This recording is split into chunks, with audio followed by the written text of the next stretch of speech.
ہمارے بزرگوں میں اللہ نے حضرت مولانا محمد الیاس رحمۃ اللہ علیہ سے مسلمانوں کی اور انسانوں کی اصلاح کا اور دعوت کا بہت بڑا کام لیا۔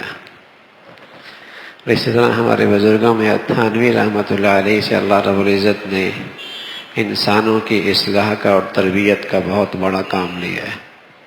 یہ ہمارے بزرگوں میں وہ دو فرد ہیں جن سے اللہ رب العزت نے اپنی مخلوق کی خدمت کا اور زندگی بدلنے کا بہت بڑا کام لیا ہے، جو عام طور پہ انسان تصور بھی نہیں کر سکتا۔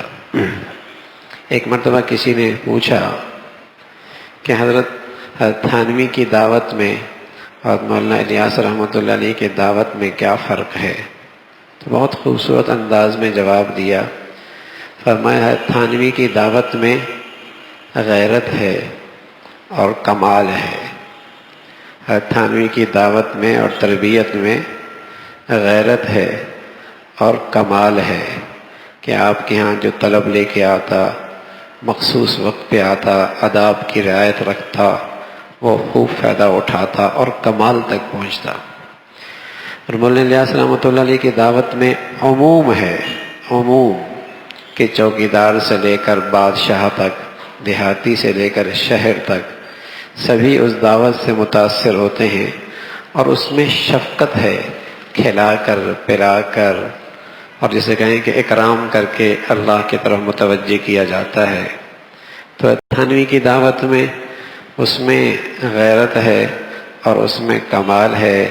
مولانا الیاس رحمۃ اللہ علیہ کی دعوت میں شفقت ہے اور عموم ہے، اور اللہ کا نبی، اللہ کے نبی کی یہ ساری شانیں ہیں، اللہ کے نبی کی یہ ساری شانیں ہیں۔ نبی ہر خوبیوں کا جامع ہے۔ امت میں نبی کی شانیں تقسیم ہو گئیں، کوئی کس چیز کا مظہر ہے، کوئی کس چیز کا مظہر ہے، کوئی کس چیز کا مظہر ہے۔ نبی ایک ایسی ذات ہے جس میں ساری خوبیاں، ساری شانیں اکٹھی ہیں۔ امت میں یہ خوبیاں تقسیم ہو گئیں۔ جیسے نبی کے کام تقسیم ہو گئے، نبی کا کام تھا، نبوت کا کام تھا قرآن کے الفاظ سے کھانا۔ ربنا وبعث فیہم رسولا منہم یتلو علیہم آیاتہ ویزکیہم ویعلمہم الکتاب والحکمہ ویزکیہم۔ نبی کی بعثت کیوں ہوئی؟ نبوت کے کام کیا تھے؟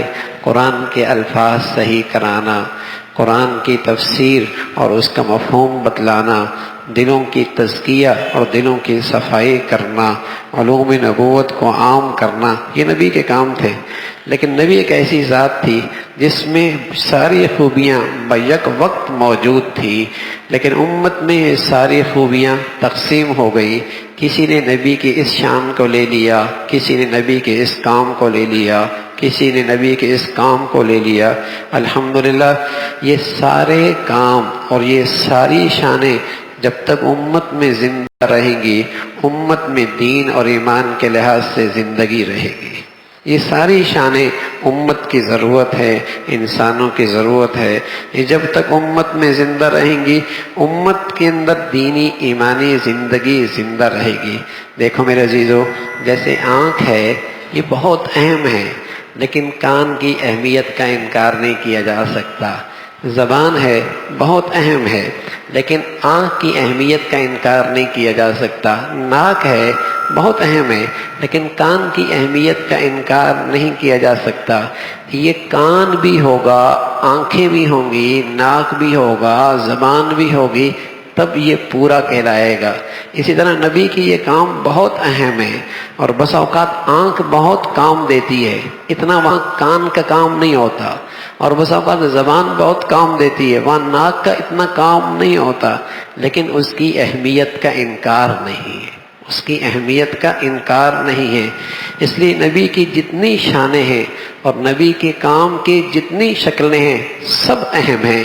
ہاں کسی ماحول میں آنکھ کی زیادہ ضرورت پڑتی ہے، کسی ماحول میں کان کی زیادہ ضرورت پڑتی ہے۔